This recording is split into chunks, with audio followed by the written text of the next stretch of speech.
आज का दिन आप सभी के लिए शुभ और मंगलमय हो। आज मैं मार्गशीर्ष मास की कथा का 27वां अध्याय सुनाने जा रही हूँ। तो आइए प्रेम पूर्वक सुनते हैं इस पवित्र कथा को। जनमेजय ने विनम्रता से कहा, भगवान, मैं देवता, दानव, गंधर्व, अप्सरा, मनुष्य, यक्ष, राक्षस और समस्त प्राणियों की उत्पत्ति की कथा सुनना चाहता हूँ। कृपया इसे विस्तार से कहें। वैशंपायन जी ने कहा, अच्छा, मैं स्वयं प्रकाश भगवान को प्रणाम करके यह कथा आरंभ करता हूँ। ब्रह्मा जी के मानस पुत्रों में मरीचि, अत्रि, अंगिरा, पुलस्त्य, पुलह और कृतु प्रसिद्ध हैं। इन राशियों के वंश से ही यह सृष्टि फली फूली। मरीचि के पुत्र कश्यप ने दक्ष प्रजापति की 13 कन्याओं से विवाह किया, जिनसे यह संसार उत्पन्न हुआ। दक्ष की इन कन्याओं के नाम थे अदिति, दिति, धनु, काला, ताम्रा, विनता, कद्रु, मुनि, सुरसा, काला, प्रधा और सिंहिका। अदिति से 12 आदित्य उत्पन्न हुए, जिनमें विष्णु सबसे छोटे और सबसे श्रेष्ठ थे। दिति से हिरण्यकशिपु और हिरण्याक्ष हुए। हिरण्यकशिपु के 5 पुत्र हुए,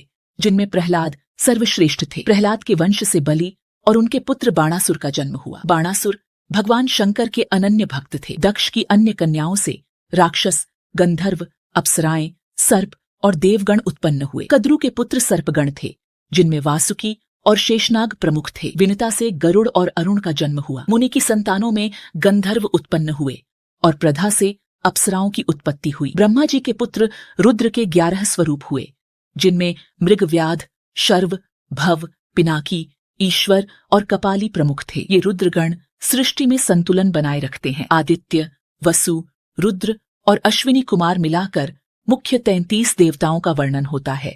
इनमें से प्रत्येक देवता सृष्टि के संचालन में अपनी भूमिका निभाते हैं। प्रभास से विश्वकर्मा का जन्म हुआ, जो देवताओं के शिल्पकार माने जाते हैं। उन्होंने स्वर्ग के भवन, पुष्पक विमान और देवताओं के आभूषण बनाए। धर्म ब्रह्मा के दाहिने अंग से उत्पन्न हुए थे। उनके 3 पुत्र सम, काम और हर्ष थे। अधर्म और उसकी पत्नी निवृत्ति से भय, महाभय और मृत्यु का जन्म हुआ। मृत्यु अकेली है, उसकी कोई संतान नहीं है। इस प्रकार महर्षि वैशंपायन ने सृष्टि की उत्पत्ति और वंश परंपरा का वर्णन किया। यह कथा पापों को नष्ट करती है और पुण्य फल देती है। इसे सुनने से मनुष्य का कल्याण होता है और अंत में मोक्ष प्राप्त होता है। तो इसी के साथ आज का यह अध्याय समाप्त हुआ। आगे की कथा मैं आपको कल के अध्याय में सुनाऊंगी। कृपया इसे अपने प्रियजनों के साथ साझा करें और चैनल सब्सक्राइब करें।